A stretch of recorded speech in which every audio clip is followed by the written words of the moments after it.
نبی کریم صلی اللہ علیہ وسلم کے گھر والوں کو اہل بیت کہا جاتا ہے۔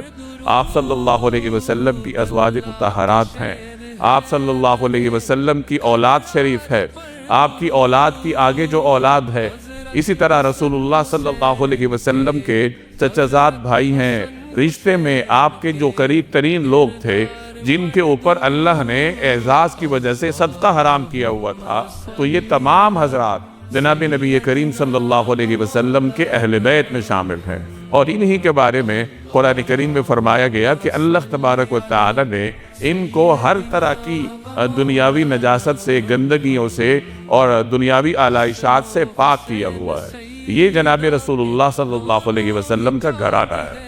دین میں امت کا سب سے بڑا استاد نبی کریم صلی اللہ علیہ وسلم کے اہل بیت ہیں۔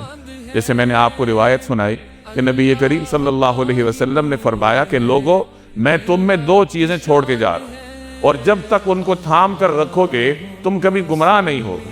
ان میں سے پہلی چیز قرآن کریم ہے، اور دوسرے نمبر پر میرے اہل بیت، میرا گھرانہ ہے۔ ان دونوں کے طریقہ کار کو تھام کر رکھو گے تو کبھی گمراہ نہیں ہوگے۔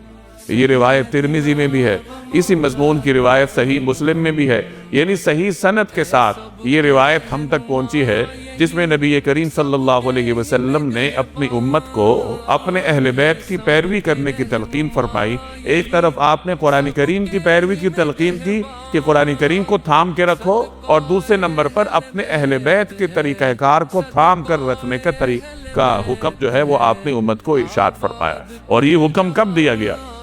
بعض روایات میں آتا ہے کہ حجۃ الوداع کے موقع پر آپ صلی اللہ علیہ وسلم نے اپنی قصواء نامی اونٹنی پر لوگوں کے سامنے خطبہ ارشاد فرمایا، اور اسی خطبے میں آپ نے یہ بھی ارشاد فرمایا کہ ایھا الناس انی ترکت فیکم ما ان اخذتم بہ لن تضلوا، اے لوگو میں تم میں دو چیزیں چھوڑ کر جا رہا ہوں، اور جب تک تم اس کو تھام کر رکھو گے تم کبھی گمراہ نہیں ہوگے۔ اور وہ دو چیزیں کیا ہیں؟ کتاب اللہ کی کتاب ہے، وعطرتی اہل بیتی، اور میرے گھر والے ہیں، میرا گھرانہ ہے، میرا اہل بیت ہے۔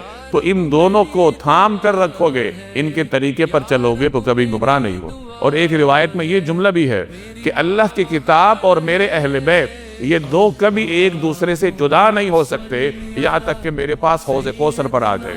یعنی میرا گھرانہ یہ گویا ہمیشہ حق پر ہی رہے گا، اور ان کی پیروی گویا کہ براہ راست نبی کریم صلی اللہ علیہ وسلم کی پیروی ہے۔ ان کے طریقے پر عمل کرنا یہ نبی کریم صلی اللہ علیہ وسلم کی سنت پر عمل کرنا۔